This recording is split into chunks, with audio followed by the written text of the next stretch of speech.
Hello दोस्तों, कैसे हैं आप सब। आई होप आप सब अच्छे होंगे और आपकी पढ़ाई अच्छी चल रही होगी।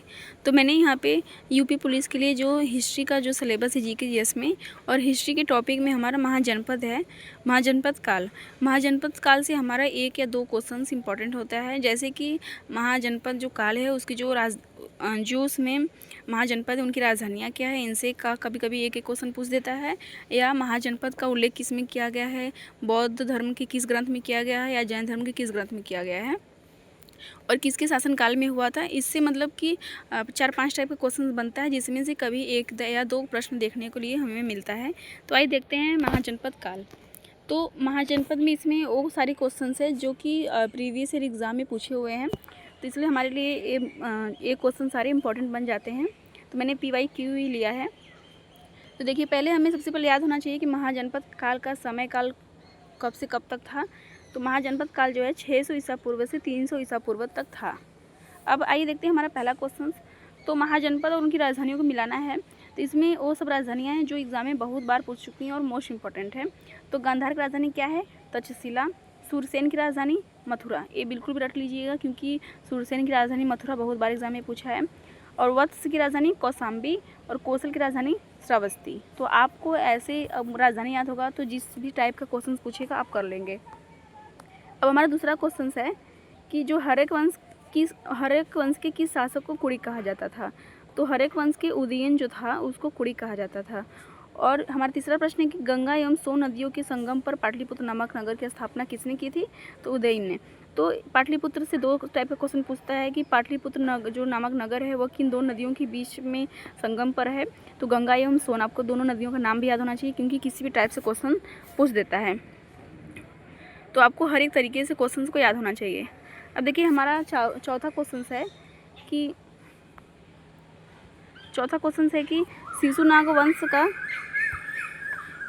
वंश का कौन सा शासक था जिसके समय में वैशाली में द्वितीय बौद्ध संगति का आयोजन हुआ था। तो देखिए, हमारी कितनी बौद्ध संगतियाँ हुई हैं?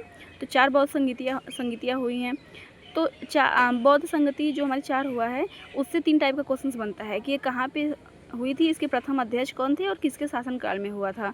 तो देखिए, 4 बौद्ध संगतियाँ आप रावे पाखू करके याद कर सकते हैं। रा से राजगीर, वै से वैशाली, रावे पा से पाटलिपुत्र, कु से कुंडलवन। तो आप ऐसे याद कर सकते हैं। मैं बौद्ध संगति का भी अलग से क्वेश्चन लेकर आऊँगी, उससे जो इंपॉर्टेंट क्वेश्चन बनता है कि आपका एग्जाम में बौद्ध संगतियों से एक भी क्वेश्चन से ना गलत हो। तो पूछ रहा है कि किसके समय में दूसरी हुई थी। तो रावे वैशाली में हुआ था, ऐसे याद कर लीजिए। और किसके समय में? तो काला शोक के समय में हुआ था। तो ये बहुत बार क्वेश्चन पूछ चुका है। बहुत संगतियों से क्वेश्चन हमारा एग्जाम में जरूर पूछता है।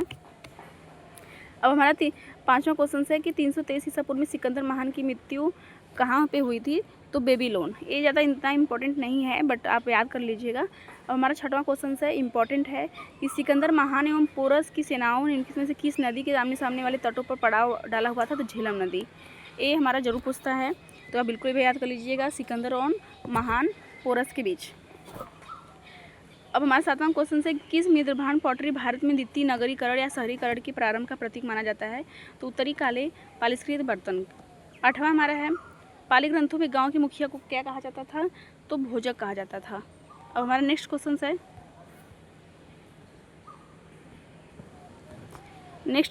है, कि उज्जैन का प्राचीन नाम क्या था? तो उज्जैन का प्राचीन नाम एग्जाम में बहुत बार पूछा है। तो उज्जैन का प्राचीन नाम हमारा क्या था? अवंतिका। और उज्जैन इस समय वर्तमान में मतलब कि किस राज्य में है? तो MP का है। और जो महाकाल का जो मंदिर है वो भी कहाँ पाया जाता है? हमारा उज्जैन में पाया जाता है। अब देखिए, हमारे हिस्ट्री के सिलेबस में जो वंश के संस्थापक है उनसे भी क्वेश्चन पूछता है। तो नंद वंश के संस्थापक कौन थे? महापद्मनंद थे। ये भी आपको याद होना चाहिए। हमारा 11वां प्रश्न है, ग्रीक यूनानी लेखकों द्वारा अग्रमीज या जेंड्रमीज किसे कहा जाता था? तो घनानंद को कहा जाता था। अब हमारा 12वां प्रश्न है कि प्राचीन भारत में पहला विदेशी आक्रमण किसके द्वारा हुआ था? तो ईरानियों द्वारा। ये आपको क्वेश्चन याद होना चाहिए। और हमारा नेक्स्ट है 13वां प्रश्न हमारा है, प्राचीन भारत में दूसरा विदेशी आक्रमण एवं पहला यूरोपीय आक्रमण किसके साथ हुआ था? तो यूनानियों के द्वारा। कभी कभी इस टाइप का भी क्वेश्चन किसके साथ कब हुआ था, पहला कौन किया था, तो हमें अगर याद नहीं होता तो हमको कन्फ्यूजन हो जाता है। तो आप बिल्कुल भी अच्छे से लिख कर याद कर लीजिएगा। अब हमारा नेक्स्ट है 14वां प्रश्न हमारा है कि ईरान के हखमनी वंश के किस शासक ने भारतीय भूभाग को जीतकर उसे भारत साम्राज्य में 20वां प्रांत बनाया था। तो ये इंपॉर्टेंट है, याद कर लीजिएगा। डेरियस या उसे दारेभाव के नाम से भी जाना जाता है, ऐसे डेरियस प्रथम ही ऑप्शन में ज़्यादातर देता है। अब हमारा 15वां मोस्ट इंपॉर्टेंट है विशस्ता, हाइडेस्पिस या विशस्ता किस नदी को कहते थे? तो झेलम नदी को ही कहते थे। नदियों का आधुनिक नाम और प्राचीन नाम से भी क्वेश्चन हमारा एग्जाम में पूछता है। तो 326 ईसा पूर्व में किसके बीच हुआ था? तो सिकंदर एवं पोरस के बीच। वही अभी आगे क्वेश्चन था कि किस नदी के बीच में, तो झेलम नदी है, जिसका नाम क्या है? विशस्ता भी है। अब हमारा 15वां क्वेश्चन है कि सिकंदर ने भारत पर कब आक्रमण किया था? एक क्वेश्चन जरूर एग्जाम में पूछता है। तो 326 ईसा पूर्व में। वही 326 ईसा पूर्व में सिकंदर एवं पोरस के मध्य जो झेलम नदी का युद्ध हुआ था, झेलम नदी पर, वही क्वेश्चन पूछ रहा है। अब देखिए यहाँ पे आ गया है कि सूची 1 को सूची 2 से सम्मिलित करना है। तो बिंबिसार किस वंश का था? तो बिंबिसार आपने देखा होगा, तो अगर आपने हर्यक वंश पढ़ा होगा तो बिंबिसार के लिए पढ़ा होगा कि बिंबिसार किसके था? हर्यक वंश से।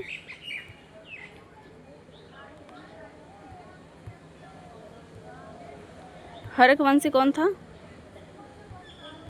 और कालाशोक की बात करें तो वो किस वंश का था? शिशुनाग वंश से। ये जो पेंसिल वाला है यहाँ पे इसके हट नहीं रहे तो मैं आपको दिखा देती। तो कालाशोक किस वंश का शासक था? तो शिशुनाग वंश का। और महापद्मनंद तो नंद वंश का संस्थापक था। और बिंदुसार मौर्य वंश का शासक था। तो ये आपको वंश से जरूर याद होना चाहिए, क्योंकि एग्जाम में हमारा क्वेश्चन जरूर पूछता है। अब हमारा 18वां प्रश्न है कि एक तरफ महाजनपद दिया है और उसका जो आधुनिक क्षेत्र है वो कहाँ पे है? तो आपको ये याद करना है। तो देखिए जो मगध है हमारा बिहार का क्षेत्र, मतलब कि पटना और गया का क्षेत्र है। और जो वत्स है वो कहाँ का है? इलाहाबाद। और कौशल जो है अवध का क्षेत्र है। और अवंती मालवा का। तो ये भी हमारा इस टाइप से भी क्वेश्चन हमारा एग्जाम में पूछता है। और हमारा नेक्स्ट है कि मगध की प्रथम राजधानी कौन सी थी? तो बिल्कुल भी रट लीजिएगा, एग्जाम में बहुत बार पूछा है। तो मगध की प्रथम राजधानी क्या थी? ग्रीव्रज या राजगृह, ये बिल्कुल भी रट लीजिएगा। हमारा 20वां प्रश्न है कि शासक द्वारा सर्वप्रथम पाटलिपुत्र राजधानी के रूप में चयन किया गया था? तो उदयन ने। और इसका स्थापना भी किसने किया था? पाटलिपुत्र नगर का उदयन ने ही किया था। किसकी नदियों के बीच? गंगा एवं सोन नदियों के बीच। 16 महाजनपद, हमारे कितने महाजनपद है? पहले तो आप ये याद कर लीजिएगा, 16 महाजनपद हैं।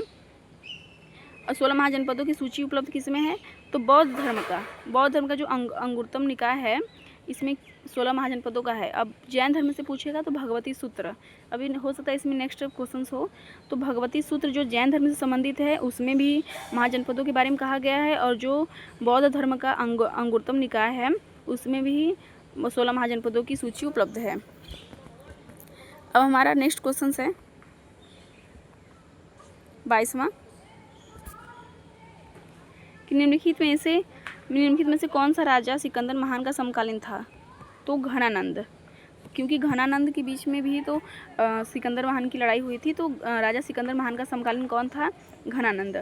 प्रथम मगध साम्राज्य का उत्कर्ष किस सदी में हुआ था? तो 6वीं सदी में, ये भी इम्पोर्टेंट है। अब हमारा नेक्स्ट है 24वां प्रश्न हमारा है सिकंदर की भारत में सफलता के निम्न कारण क्या थे? सिकंदर के भारत में सफलता के निम्न कारण क्या थे? तो इसमें भारत में तब कोई केंद्रीय सत्ता नहीं थी, बिल्कुल भी सही बात है। उसकी सेना श्रेष्ठ प्रकार की थी, महान सिकंदर था तो उसकी सेना तो श्रेष्ठ होगी ही। और उसे देशद्रोही भारतीय शासकों का सहयोग मिला और वह एक अच्छा शासक था। तो इसमें से चारों सही है, तभी उस सिकंदर ने भारत को जीत लिया था। इसमें चारों विशेषता थी। अब हमारा 25वां प्रश्न है कि एक तरफ राजा दिया है और एक तरफ राज्य, मतलब कौन से राजा किस राज्य के थे? तो आइए देखते हैं। तो जो प्रद्योत है अवंती के शासनकाल का था, अवंती राज्य का। और जो उदयन है वह वत्स के। और जो प्रसेजनित है वह कौशल। और जो अजातशत्रु है मगध। तो अजातशत्रु का ज़्यादा इंपॉर्टेंट है और ये सब ज़्यादा नहीं पूछता है एग्जाम में, लेकिन आप देख लीजिएगा। लेकिन यूपी पुलिस में उतना वो नहीं पूछता जितना अजातशत्रु का जो क्षेत्र है, राज्य क्षेत्र है, वो एग्जाम में जरूर पूछता है। अब हमारा 25वां प्रश्न है अभिलेखीय साक्ष्य से प्रकट होता है कि नंद राजा के आदेश से एक नहर खोदी गई थी कलिंग में। तो ये भी उतना इम्पोर्टेंट नहीं है, बट आप याद कर लीजिएगा। जो मैं इम्पोर्टेंट बताऊंगी आप उसे यूपी पुलिस में जो इम्पोर्टेंट है उसके प्रीवियस ईयर क्वेश्चन देखने के बाद तो आप उसको ज़रूर पक्का याद कर लीजिएगा। अब देखिए हमारा 27वां प्रश्न है पहला ईरानी शासक जिसने भारत के कुछ भाग को अपने अधीन किया था? तो डेरियस। ये क्वेश्चन इंपॉर्टेंट है, ये आप पढ़ लीजिएगा कि पहला ईरानी शासक जिसने भारत के कुछ भाग को अपने अधीन किया था तो डेरियस प्रथम। मगध की राजा अजातशत्रु का सदैव किस गणराज्य के साथ युद्ध हुआ है? तो वज्जी संघ, जिसे वैशाली के नाम से भी जाने जाते हैं, तो ये भी इम्पोर्टेंट है। वज्जी संघ के विरुद्ध मगध राज्य के किस शासक ने प्रथम बार रथ मुसल, एक ऐसा रथ जिसमें गदा जैसा हथियार जुड़ा था, तथा महाशिलाकंटक पत्थर फेंकने वाला का युद्ध नामक गुप्त हथियारों का प्रयोग किया था? तो ये मोस्ट इंपॉर्टेंट है। 29वां प्रश्न आप बिल्कुल याद कर लीजिएगा। नंद वंश का अंतिम सम्राट कौन था? तो घनानंद। पहला महापद्मनंद और अंतिम घनानंद, दोनों की लास्ट में नंद है। तो आप जो पहला है वो बड़ा में है, जो लास्ट वाला है छोटा में है, तो आप ऐसे भी याद कर सकते हैं। अब देखिए, अब हमारा 31वां प्रश्न है, भारत में सिक्कों का प्रचलन कब हुआ था? तो 600 ईसा पूर्व में। 600 ईसा पूर्व में भारत में सिक्कों का प्रचलन हुआ था। निम्न राजाओं पर विचार करना है कि कौन बुद्ध काल के समकालीन थे। तो देखिए, तो जो अजातशत्रु है और जो प्रसेनजित है, ये हमारा बुद्ध के समकालीन थे। तो इसका राइट आंसर क्या हो जाएगा? पहला और तीसरा। और हमारा 33वां प्रश्न है कि छठी सदी ईसा पूर्व के दौरान बड़े राज्यों का उदय का मुख्य कारण क्या था? तो उत्तर प्रदेश और बिहार में व्यापक पैमाने पर लोहे का प्रयोग। ये आपको थ्योरी पढ़ेंगे तो आपको याद हो जाएगा, लेकिन इतना एग्जाम में इंपॉर्टेंट नहीं, लेकिन आप पढ़ लीजिएगा। आता हुआ जरूरी नहीं कि जिस टाइप का हमेशा पूछता है उसी टाइप का पूछे, लेवल बढ़ सकता है तो कुछ भी पूछ सकता है, तो आप ये भी देख लीजिएगा।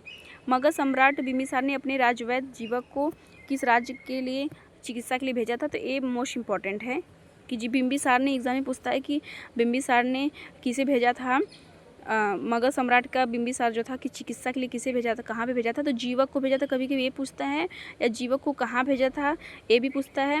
और बिंबिसार का जो राजवैद्य कौन था? तो जीवक। तो 3 टाइप में इसमें क्वेश्चन पूछता है, ये आप याद रख लीजिएगा। तो जीवक को किस राज्य के राजा के पास भेजा था चिकित्सा के लिए? तो अवंती। किस शासक ने अवंती को जीतकर मगध का हिस्सा बना दिया था? तो ये इंपॉर्टेंट है, शिशुनाग।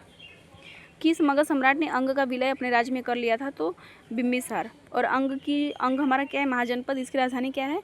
चंपा इसकी राजधानी है। अब हमारा 37वां है, शिशुनाग ने किस राज्य का विलय मगध साम्राज्य में नहीं किया था? तो काशी, मतलब बनारस का विलय मगध साम्राज्य में नहीं किया था, और ये सारे मिले हुए थे। काशी और लिच्छवी का विलय मगध साम्राज्य में किसने किया था? तो अजातशत्रु ने। मगध साम्राज्य के बारे में कौन सा सही नहीं है? तो पुराणों में महाकाव्यों के अनुसार इसकी स्थापना बृहदत्त ने की थी, मगध साम्राज्य। और फिर दूसरा है हमारा महापद्मनंद ने इसे सर्वाधिक विस्तार प्रदान किया था। सर्वछत्रातक क्षत्रियों का अंत करने वाला विकराट का उपाधि धारण की थी। गिरिवज, राजगिरी, पाटलिपुत्र, वैशाली क्रमशः इसकी 4 राजधानियाँ बनी थी। तो इसमें से कौन सा सही नहीं? तो इनमें से कोई भी, इसका राइट आंसर क्या हो जाएगा? इनमें से कोई नहीं, कोई भी सही नहीं है। सिकंदर के आक्रमण के समय उत्तर भारत पर राजवंशों में किस एक का शासन था? तो नंद का। इसका राइट आंसर क्या हो जाएगा? नंद। अब हमारा नेक्स्ट क्वेश्चन है, 41वां हमारा प्रश्न है कि निम्नलिखित में से कौन सा एक ईसा पूर्व छठी सदी में भारत का सर्वाधिक शक्तिशाली नगर राज्य बन गया था? तो मगध।